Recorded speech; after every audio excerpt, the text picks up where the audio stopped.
Welcome to my new YouTube channel, The Trade Advantage. On the 3rd of January 2026, the world was stunned by a high-stakes military operation in Caracas, codenamed Operation Absolute Resolve. U.S. Army Delta Force units, supported by the FBI and DEA, executed a snatch-and-grab at the forfeited residence of Nicolás Maduro within the Fuerte Tiuna military complex.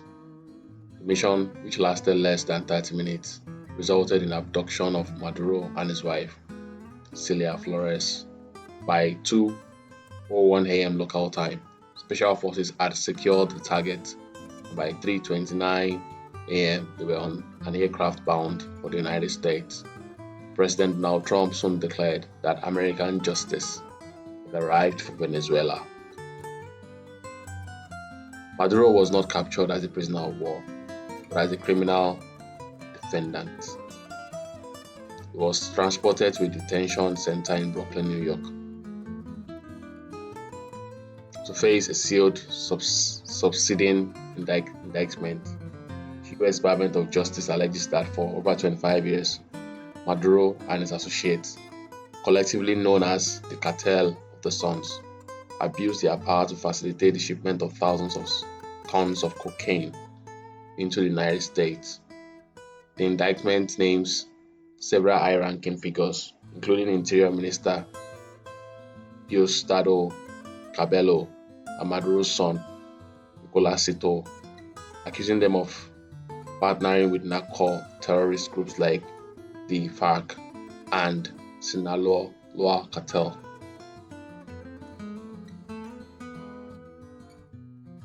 In the immediate power vacuum, Vice President Delcy Rodriguez was ordered by the Supreme Tribunal of Justice to assume the role of acting president to ensure administrative continuity.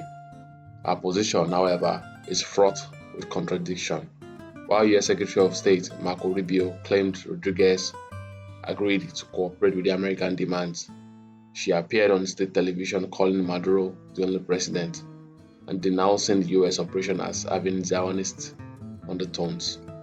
Despite her defiance, sources indicate that the U.S. may be treating her as a manageable proxy to oversee the transition, even as other regime loyalists like Diosdado Cabello refuse to recognize her authority.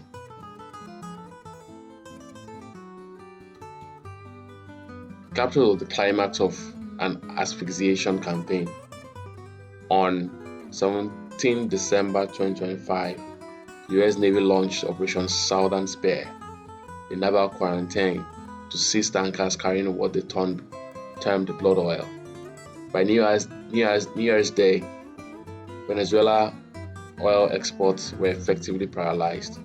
Though some tankers have reportedly defied the blockade, the U.S. maintains a strict policy of seizing sanctioned vessels. President Trump has explicitly stated the U.S. will run Venezuela's oil sector temporarily to modernize its infrastructure and aiming to secure control over the country's 300 billion barrels of proven crude oil reserves. The geopolitical shockwaves have sent gold prices rallying to 4-day highs as investors seek safe haven assets. Beyond economics, there are deep concerns regarding regional stability. The U.S. has signaled a Trump corollary to the Monroe Doctrine, warning that nations like Cuba, Nicaragua, and even Colombia, Mexico will face action if they are seen to harbor criminal networks or hostile foreign incursions. Analysts warn that the removal of Maduro has effectively removed the battery from the Cuban Revolution, as the island faces the total failure of its power grid without Venezuelan crude oil. Ultimately, the abduction of a sitting, albeit disputed, head of state challenges post-World War II international order by bypassing the UN Security Council. The US has signaled that sovereign immunity may now be conditional upon the superpowers' judicial designations. As Venezuela enters this uncertain new era, The global community must decide if it accepts a world governed by a law of the strongest, while the survival of the smaller nations depend entirely on their alignment with the interest of the powerful.